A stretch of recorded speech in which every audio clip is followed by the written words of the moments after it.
Hello guys, आप लोगों का बहुत बहुत स्वागत है आपके अपने YouTube channel SVPS online study में, है ना। तो आज हम लोग इस वीडियो के माध्यम से देखेंगे 10th क्लास का पहला चैप्टर वास्तविक संख्या और वास्तविक संख्या से रिलेटेड कंप्लीट थ्योरी और प्रत्येक थ्योरी पर हम लोग क्वेश्चन देखेंगे, है ना, कि बोर्ड एग्जाम में किस तरह का क्वेश्चन पूछा जाता है ना। तो आप इस वीडियो के अंत तक बने रहेंगे, है ना। तो हम लोग स्टार्ट करते हैं, क्या है वास्तविक संख्या। तो सबसे पहले हम लोग इसके थ्योरी पर ध्यान देते हैं। पहला संख्या कौन सा संख्या है, तो परिमेय संख्या, है ना। परिमेय संख्या, परिमेय संख्या को इंग्लिश में क्या कहा जाता है, रैशनल नंबर, है ना। परिमेय संख्या को इंग्लिश में क्या कहा जाता है, रैशनल नंबर, है ना। और इसे सूचित किससे करते हैं, तो इसे क्यू से सूचित किया जाता है। किससे सूचित किया जाता है, क्यू से, है ना। और परिमेय संख्या किसे कहेंगे, तो जिस संख्या को p बटा क्यू के रूप में दर्शाया जा सके और कंडीशन क्या है कि जबकि q is not equals to क्या हो, 0 हो, तो वह कौन सा संख्या कहलाता है, परिमेय संख्या कहलाता है ना। तो इसके हम लोग कुछ एग्जाम्पल पर ध्यान देते हैं। जैसे 1/3 यह कौन सा संख्या है, परिमेय संख्या है। -1/8 कौन सा संख्या है, परिमेय संख्या है। -7 कौन सा संख्या है, परिमेय संख्या, क्योंकि हम इसको p बटा क्यू के रूप में लिख सकते हैं और इसके हर में क्या आएगा, 1 आएगा। और कंडीशन क्या कह रहा है कि q is not equal to 0, तो q का मान यहाँ पर कितना है, 1 है ना।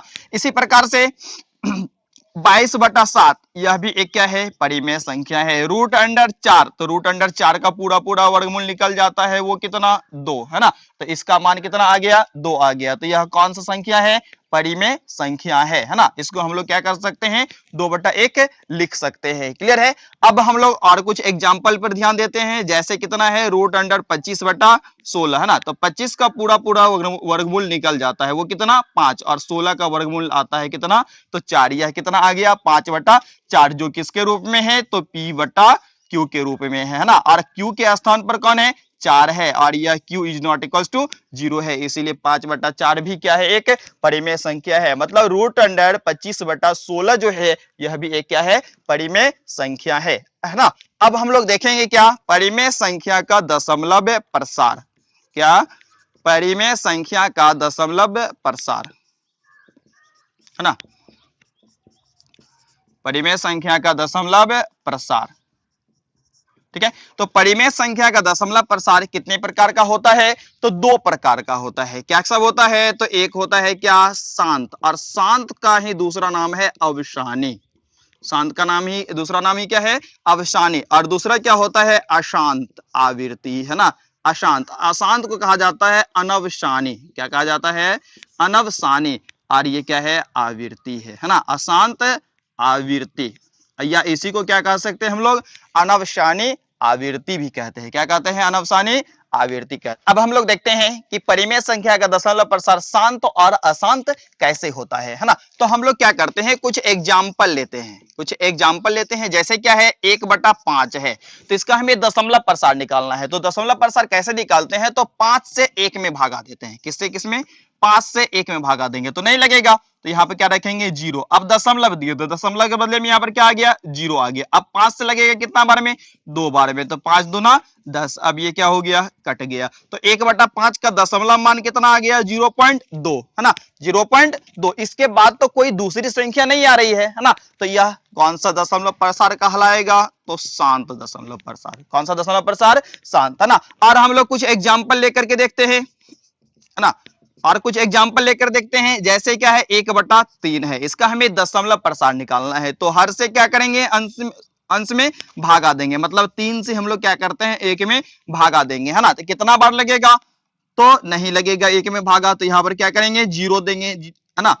तो फिर यहाँ पर क्या करते हैं, दशमलव देते हैं और दशमलव के बदले में 0। अब कितना बार लगेगा, 3 बार, तो 3 तिया 9। अब कितना बचा, शेष 1 बचा। फिर दशमलव के बदले में यहाँ क्या उतरा, 0। अब कितना बार लगेगा, तो 3 बार, तो 3 तिया 9। अब कितना बचा, शेष 1 बचा, है ना। फिर दशमलव के बदले में 0। फिर कितना बार लगेगा, 3 बार, तो 3 तिया 9, शेष 1। मतलब क्या, हम लोग जितना बार भी भाग देंगे तो प्रत्येक स्थिति में शेष कितना बचेगा, 1 बचेगा। और भागफल में क्या आते रहेगा, 3। तो यहाँ पर हम लोग क्या करते हैं, डॉट डॉट लगा देते हैं। मतलब क्या कि 1/3 का जो दशमलव मान आया वो कितना आया, 0.3333, मतलब डॉट डॉट, है ना। अब 3 क्या हो रहा है, लगातार बार बार आ रहा है, मतलब 3 का क्या हो रहा है, पुनरावृत्ति आवृत्ति हो रहा है, तो हम लोग इसको ऐसे भी लिख सकते हैं 0.3 के ऊपर में क्या रेकरिंग। इसका मतलब ये होता है कि जिस संख्या पर रेकरिंग है वह क्या हो रहा है, बार बार रिपीट कर रहा है, मतलब इस संख्या का लगातार क्या हो रहा है, पुनरावृत्ति हो रहा है ना। तो इसको क्या कहा जाता है, अशांत आवृत्ति दशमलव प्रसार कहा जाता है। क्या कहा जाता है, अशांत आवृत्ति दशमलव प्रसार कहा जाता है। क्लियर है। तो यहां पर हम लोग जो है दशमलव प्रसार, जैसे 1/5 का तो हम लोग क्या किए, भागा देकर निकाल लेते, इसका दशमलव प्रसार 0.2 शांत है जो है ना। फिर 1/3 का दशमलव प्रसार निकाले तो 3 से 1 में क्या किए, भागा दिए और इसका मान आया 0.3333, ऐसे है ना, लगातार 3 आता रहा है ना। और इसको हम लोग कैसे लिखे, तो 0.3 के ऊपर रेकरिंग। और यह कौन सा दशमलव प्रसार कहलाता है, अशांत आवृत्ति दशमलव प्रसार कहलाता है। यहां तो हम लोग क्या किए हैं, भाग देकर के दशमलव प्रसार ज्ञात किए हैं कि शांत है या अशांत। अब हमें पता करना है कि बिना भाग दिए कि किसी भी परिमेय संख्या का दशमलव प्रसार शांत होता है या अशांत होता है ना। तो आप इसके लिए लगातार देखते रहे हमारे वीडियो को, है ना। अब हम आगे बताते हैं कि कैसे बिना भाग दिए पता कर सकते हैं कि किसी भी परिमेय संख्या का दशमलव प्रसार शांत होता है या अशांत होता है। और बिना भाग दिए कैसे, देखते हैं कुछ क्वेश्चन, है ना। क्वेश्चन क्या है, बिना भाग दिए क्या करना है, बिना भाग दिए बताएं कि दशमलव प्रसार शांत है या अशांत, शांत है या अशांत। क्लियर है। मतलब क्या कि बिना भाग दिए हमें बताना है कि दशमलव प्रसार शांत है या अशांत है ना। तो हम कुछ क्वेश्चन देखते हैं, जैसे कितना है, 50/80 है इसका है। तो इसके लिए हमें क्या करना पड़ेगा, हर का अभाज्य गुणनखंड निकालना पड़ेगा। तो हर में कौन है, 80, इसका हम लोग अभाज्य गुणनखंड निकालते हैं।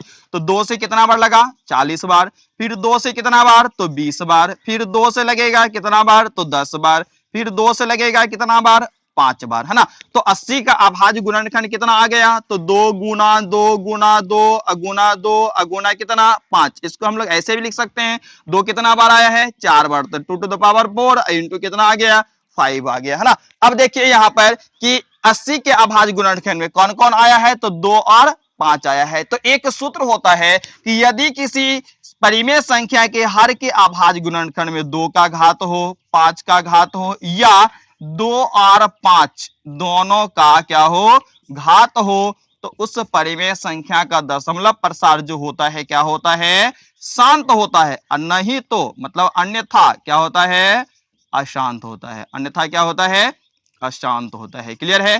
तो आप यदि इस सूत्र को याद रखते हैं तो आप किसी भी परिमेय संख्या का दशमलव प्रसार शांत है कि अशांत है, बिना भाग दिए अभाज्य गुणनखंड निकाल करके क्या कर सकते हैं, पता कर सकते हैं ना। तो एक बार हम लोग फिर उसको दोहरा लेते हैं। क्या कहता है यह नियम कि यदि किसी परिमेय संख्या के हर के अभाज्य गुणनखंड में किसका घात हो, तो 2 का घात हो या 5 का घात हो या 2 और 5 दोनों का घात हो, तो उसका दशमलव प्रसार क्या होता है, शांत होता है, अन्यथा अशांत होता है। तो अब हम लोग यहाँ पर 80 का अभाज्य गुणनखंड निकाले, कितना आया, 2 टू द पावर 4 इंटू 5। तो यहां देखिए कि 2 का घात है और कौन है, 5 का घात। 5 का घात कुछ नहीं है, कितना है, 1 है। तो बताइए इसका दशमलव प्रसार क्या होगा, शांत होगा। तो यहां पर हम लोग बिना भाग दिए पता कर लिए कि नहीं कि किस परिमेय संख्या का दशमलव प्रसार शांत होता है या अशांत होता है ना। तो फिर हम लोग एक क्वेश्चन लेकर के देखते हैं, जैसे कितना है, 35 बटा कितना है, 60 है। क्या है, 35/60। इसका हमें क्या करना है, दशमलव प्रसार देखना है शांत है कि अशांत, बिना भाग दिए पता करना है ना। तो फिर वही नियम जो हम लोग पहले कर चुके हैं, तो क्या करेंगे, 60 का अभाज्य गुणनखंड निकालेंगे। तो कितना से लगेगा, 2 से कितना बार लगा, 30 बार लगा। फिर कितना से देंगे, 2 से, तो कितना बार लगेगा, 15 बार। फिर किससे लगेगा, 3 से, तो 3 5 कितना आ गया, 15 आ गया। मतलब क्या कि 60 का अभाज्य गुणनखंड जो है वो क्या आ गया, 2 गुना 3 अगुना कितना आ गया, 5 आ गया। मतलब 2 कितना बार आया, 2 बार। तो 2 पावर 2 अगुना 3 अगुना कितना 5। अब देखिए नियम क्या कहता है कि हर के अभाज्य गुणनखंड में क्या सब होना चाहिए, 2 का घात या 5 का घात या 2 और 5 दोनों का घात होना चाहिए। तो यहां पर देखिए 2 का घात तो है, 5 भी है, लेकिन इसके अतिरिक्त क्या है, 3 है। तो इसका दशमलव प्रसार बताइए क्या होगा, अशांत होगा, है ना। तो इस तरह का कई प्रश्न एक्सरसाइज में दिया हुआ है। तो अब हम उम्मीद करते हैं कि आप इसके माध्यम से आराम से हल कर पाएंगे कि बिना भाग दिए किस परिमेय संख्या का दशमलव प्रसार शांत है या अशांत है। क्लियर है। हम लोग देखते हैं अपरिमेय संख्या और अपरिमेय संख्या का दशमलव प्रसार और अपरिमेय संख्या के आधार पर कौन कौन सा प्रश्न पूछा जाता है और उसका हल कैसे ज्ञात किया जाता है ना। तो अब हम लोग देखते हैं कौन सा संख्या, तो अपरिमेय संख्या ना, अपरिमेय संख्या। और अपरिमेय संख्या को इंग्लिश में क्या कहा जाता है, इरेशनल नंबर। क्या कहा जाता है, इरेशनल नंबर, है ना। और इसको सूचित किससे करते हैं, तो इसे सूचित किया जाता है किससे, तो IRR से। इसको किससे सूचित किया जाता है, IRR से, है ना। तो अपरिमेय संख्या इरेशनल नंबर, है ना, इसको किससे सूचित किया जाता है, IRR से। और अपरिमेय संख्या किसे कहते हैं, तो जिस संख्या को P बटा Q के रूप में दर्शाया नहीं जा सके और जबकि Q is not equal to क्या हो, 0 हो, तो वह कौन सा संख्या कहलाता है, अपरिमेय संख्या कहलाता है। जैसे हम लोग कुछ एग्जाम्पल देखते हैं, जैसे √2 कौन सा संख्या है, अपरिमेय संख्या। √3 कौन सा संख्या है, अपरिमेय संख्या। √5 अपरिमेय संख्या ना। 3.141687 डॉट डॉट, ये भी कौन सा संख्या है, अपरिमेय संख्या है ना। अब हम लोग देखेंगे क्या कि अपरिमेय संख्या का दशमलव प्रसार, है ना, अपरिमेय संख्या का दशमलव प्रसार, अपरिमेय संख्या का दशमलव प्रसार, है ना। तो अपरिमेय संख्या का दशमलव प्रसार क्या होता है, अशांत अनावृत्ति होता है। क्या होता है, अशांत अनावृत्ति होता है। किसका, तो अपरिमेय संख्या का, है ना। तो अपरिमेय संख्या का दशमलव प्रसार क्या होता है, अशांत अनावृत्ति, है ना। और अशांत अनावृत्ति दशमलव प्रसार किसे कहेंगे, कि मतलब इस प्रकार से यदि कोई दशमलव प्रसार है 1.876458 डॉट डॉट, मतलब क्या कि यहाँ पर किसी भी अंक का पुनरावृत्ति भी नहीं हो रहा है और इसका दशमलव प्रसार लगातार क्या हो रहा है, बढ़ता भी जा रहा है, तो इस तरह के दशमलव प्रसार को क्या कहा जाता है, अशांत अनावृत्ति दशमलव प्रसार कहा जाता है। फिर भी एक एग्जांपल लेकर देखते हैं, जैसे 2.29654876 डॉट डॉट है। यहां पर भी दशमलव प्रसार तो बढ़ता जा रहा है लेकिन किसी खास अंक का लगातार पुनरावृत्ति नहीं हो रहा है, तो इसको कौन सा दशमलव प्रसार कहा जाता है, अशांत अनावृत्ति दशमलव प्रसार कहा जाता है। और अपरिमेय संख्या का दशमलव प्रसार क्या होता है, अशांत अनावृत्ति होता है। क्लियर है। अब इसको हम लोग दशमलव प्रसार के आधार पर भी परिभाषित कर सकते हैं। क्या कहेंगे, तो जिसे संख्या का दशमलव प्रसार क्या हो, अशांत अनावृत्ति हो, वह कौन सा संख्या कहलाता है, अपरिमेय संख्या। अब हम लोग देखते हैं कि अपरिमेय संख्या के आधार पर किस तरह का प्रश्न पूछा जाता है ना। तो इसमें प्रश्न रहता है सिद्ध करने के लिए कि सिद्ध करें कि, क्या रहता है, सिद्ध करें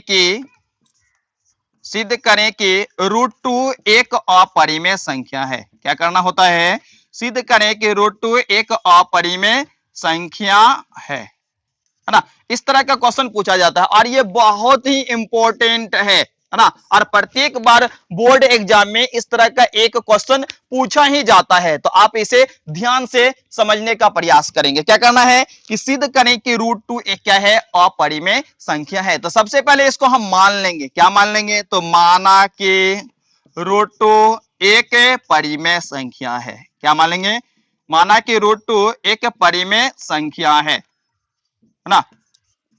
तो मान लेंगे इसको, क्या माना कि √2 एक परिमेय संख्या। अब यदि यह परिमेय संख्या है तो इसको हम लोग क्या कर सकते हैं, P बटा Q के रूप में दर्शा सकते हैं। मतलब क्या हो गया कि √2 अब बराबर क्या हो गया, P बटा Q, है ना। √2 बराबर क्या हो गया, P बटा Q, है ना।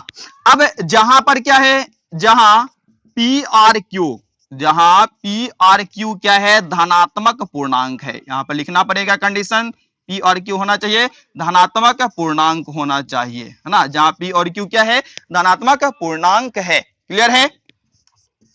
अब हम लोग क्या करेंगे कि √2 बराबर क्या है, P बाई Q है। तो अब यहाँ पर Q क्या है, भागा में है, इधर आएगा तो क्या होगा, गुना में हो जाएगा। तो मतलब कितना कि √2Q अब बराबर कितना हो गया, P। अब दोनों तरफ हम लोग वर्ग करेंगे। क्या करेंगे, दोनों तरफ वर्ग करने पर, है ना, दोनों तरफ वर्ग करने पर, है ना। अब दोनों तरफ वर्ग करेंगे तो क्या हो जाएगा, √2 Q का क्या, होल स्क्वायर, अब बराबर क्या हो जाएगा, P स्क्वायर, है ना। अब यहाँ पर √2 का स्क्वायर, तो √2 से रूट टू का स्क्वायर है तो स्क्वायर से रूट क्या होगा, खत्म हो जाएगा, तो यहाँ पर क्या बचेगा 2, और यहाँ पर क्यू का स्क्वायर तो क्या हो जाएगा क्यू स्क्वायर बराबर क्या हो गया पी स्क्वायर। इसको मान लेंगे हम लोग क्या, समीकरण 1। अब देखिए यहाँ पर तो 2 जो है वह किसका गुणज है, पी स्क्वायर का गुणज है।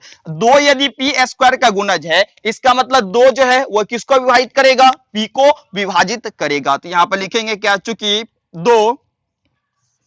2 पी स्क्वायर का गुणज है, किसका गुणज है, 2 पी स्क्वायर का गुणज है, किसका गुणज है, तो 2 पी स्क्वायर का गुणज है। अब यदि कोई संख्या किसी संख्या का गुणज होता है तो वह संख्या क्या करता है, दी गई संख्या को पूर्णतः विभाजित करता है। तो अब 2 जो है वह किसको विभाजित करेगा, पी को, तो इसीलिए लिखेंगे 2 पी को विभाजित करता है ना, 2 किसको विभाजित करता है, पी को विभाजित करता है।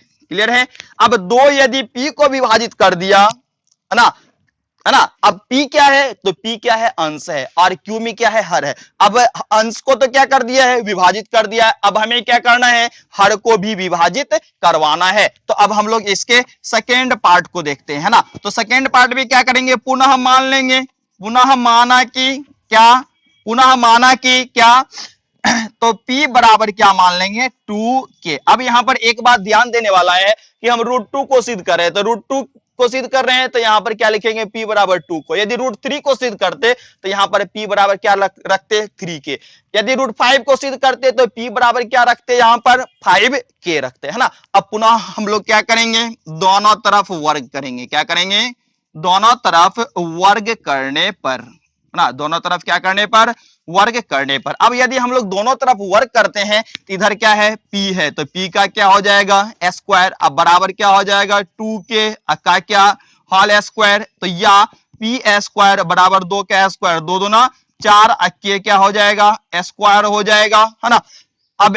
अब देखिए यहां पर तो पी स्क्वायर बराबर क्या आ गया 4k स्क्वायर, और समीकरण 1 को देखिए कि पी स्क्वायर का मान कितना है 2q स्क्वायर, तो हम लोग पी स्क्वायर के जगह पर 2q स्क्वायर को रख सकते हैं कि नहीं, तो यहां पर 2q स्क्वायर रख दिया, तो 2q स्क्वायर बराबर क्या आ गया 4k स्क्वायर। यहां पर लिख लेंगे हम लोग क्या कि समीकरण कितना से 1 से, समीकरण कितना से 1 से। अब देखिए इधर 2 है और इधर 4 है, तो 2 दूना 4 कट गया, तो अब क्या हो गया, तो 2k स्क्वायर अब बराबर क्या हो गया q स्क्वायर, है ना। अब देखिए यहां पर कि 2 जो है यहां पर किसका गुणज है, q स्क्वायर का गुणज है। अब 2 यदि q स्क्वायर का गुणज है तो 2 q को क्या करेगा, पूर्णतः विभाजित करेगा, है ना। तो यहां पर लिखेंगे चूंकि 2 q स्क्वायर का गुणज है, 2 किसका गुणज है, q स्क्वायर का गुणज है, इसीलिए 2 q को विभाजित करता है, 2 किसको विभाजित करता है, q को विभाजित करता है। क्लियर है। अब देखिए कि 2 यहां पर p को विभाजित किया और 2 यहां पर किसको विभाजित किया, q को विभाजित किया। मतलब क्या कि अब 2 जो है p और q दोनों का क्या है, उभयनिष्ठ गुणनखंड है, और यदि उभयनिष्ठ गुणनखंड हो गया तो वह परिमेय संख्या नहीं होगा, जैसा कि हम पहले मान चुके हैं कि रूट 2 ये क्या है, परिमेय संख्या है। तो ये मेरा मानना क्या हो जाएगा, गलत हो जाएगा। अब यह रूट 2 परिमेय संख्या नहीं होगा तो क्या होगा, अपरिमेय संख्या। तो यहां पर लिखेंगे हम लोग क्या कि चूंकि 2 पी आर क्यू का उभयनिष्ठ गुणनखंड है, किसका उभयनिष्ठ गुणनखंड है, p और q का उभयनिष्ठ गुणनखंड है ना, किसका उभयनिष्ठ गुणनखंड है, p और q का उभयनिष्ठ गुणनखंड है ना। अब p और q दोनों का ना उभयनिष्ठ गुणनखंड 2 है ना, तो इसीलिए लिखेंगे कि रूट 2 एक क्या है, अपरिमेय संख्या है। अब अपरिमेय संख्या कैसे हो गया, तो उभयनिष्ठ गुणनखंड है तो परिमेय नहीं होगा, तो परिमेय नहीं होगा तो क्या होगा, अपरिमेय होगा, इसीलिए रूट 2 एक क्या है, अपरिमेय संख्या है। क्लियर है। तो इस तरह से हम लोग किसी भी अपरिमेय संख्या को सिद्ध कर सकते हैं ना।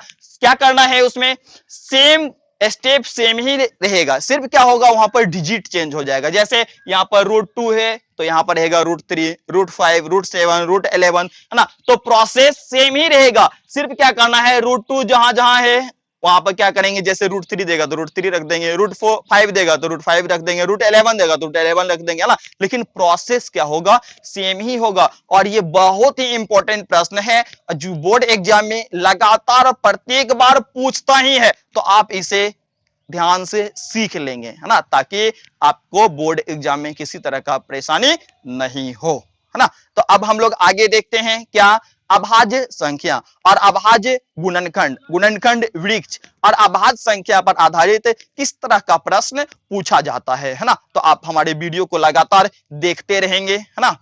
अभाज्य संख्या इंग्लिश में क्या कहते हैं, प्राइम नंबर, है ना। अभाज्य संख्या क्या होता है कि जिस संख्या का दो ही गुणनखंड हो, कौन कौन, तो एक और स्वयं, जिस संख्या का दो गुणनखंड कौन कौन हो, एक हो और क्या हो, स्वयं हो, वह कौन सा संख्या कहलाता है, अभाज्य संख्या प्राइम नंबर कहलाता है ना। और इस पर कैसे हम लोग देखेंगे कि किस तरह का प्रश्न पूछा जाता है अभाज्य संख्या पर आधारित, है ना। तो हम लोग जान लिए कि अभाज्य संख्या किसे कहेंगे, तो जिस संख्या का दो गुणनखंड कौन कौन, एक और स्वयं हो, वह कौन सा संख्या कहलाता है, अभाज्य संख्या ना। अब इसमें हम लोग देखेंगे कि अभाज्य गुणनखंड कैसे निकाला जाता है ना। तो अभाज्य गुणनखंड हम लोग देखेंगे, जैसे 1000 का क्या करना है, अभाज्य गुणनखंड निकालना है। तो पहले हम लोग क्या करते हैं, सबसे छोटी अभाज्य संख्या से भागा देते हैं ना। तो सबसे छोटी अभाज्य संख्या कौन है, 2 है, तो 2 से भागा देंगे, कितना बार लगेगा, 500 बार। फिर 2 से देंगे तो कितना बार लगेगा, 250 बार। फिर 2 से देंगे तो कितना बार लगेगा, 125 बार। अब तो 2 से नहीं लगेगा, अब किससे लगेगा, 5 से लगेगा। तो 5 से कितना आ गया, 25 आ गया। फिर 5 से देंगे तो कितना आ गया, 5। तो 1000 बराबर हम लोग ऐसे लिख सकते हैं कि 2 गुना 2 गुना 2 गुना 5 गुना 5 गुना कितना, 5। तो इसको अब देखेंगे कि 2 कितना बार आया है, 3 बार आया है। तो 2 का घात हम लोग 3 लिख सकते हैं, और 5 कितना बार आया है, 3 बार आया है ना। तो 5 का घात भी हम लोग क्या लिख सकते हैं, 3 रख सकते हैं ना। तो इसका अभाज्य गुणनखंड कितना आ गया, 2 का घात 3 और गुना कितना, 5 का घात 3। इस तरह से हम लोग एक और क्वेश्चन देखते हैं कि कैसे किसी भी संख्या का अभाज्य गुणनखंड निकाला जाता है। जैसे कितना है, 1800 है, कितना है, 1800 का अभाज्य गुणनखंड निकालना है। तो पहले हम लोग क्या करते हैं, सबसे छोटी अभाज्य संख्या से भागा देते हैं। तो सबसे छोटी अभाज्य संख्या कौन है, 2, उससे नहीं लगेगा तो फिर 3 से देंगे, 3 से नहीं लगने पर 5 से, 7 से, 11, 13, 17, 19, इसी तरह से हम लोग क्या होते हैं, बढ़ते चले जाते हैं। तो सबसे पहले यहाँ पर क्या करना है, 2 से भागा देना है। तो कितना बार लगेगा, 900, है ना। फिर अब इसमें कितना से लगेगा, 2 से, तो कितना बार आ गया, 450। फिर इसमें 2 से देंगे तो 2 दूना 4, 25 दूना कितना आ गया, 50 आ गया। अब तो 2 से नहीं लगेगा, है ना। अब देखते हैं कि 3 से लगता है कि नहीं। तो 5 2 7 2 कितना, 9। अब 3 से लग जाएगा, है ना। तो 3 सत्ते 21, 3 पचे 15, 75 आ गया। इसमें भी किससे लगेगा, 3 से लगेगा, कितना बार में, 25 तिया 75। अब किससे लगेगा, 5 से। तो 5 पचे 25। तो 1800 का अभाज्य गुणनखंड कितना आ गया, तो 2 गुना 2 गुना 2 गुना 3 गुना 3 गुना कितना, 5 गुना 5, है ना। अब देखना है कि 2 कितना बार आया है, 3 बार। तो 2 का घात कितना, 3। अब 3 कितना बार आया है, तो 2 बार। तो 3 का घात 2 गुना 5 कितना बार आया है, तो 2 बार। 5 का घात कितना हो गया, 2। तो इस तरह से हम लोग क्या कर सकते हैं, किसी भी संख्या का अभाज्य गुणनखंड निकाल सकते हैं।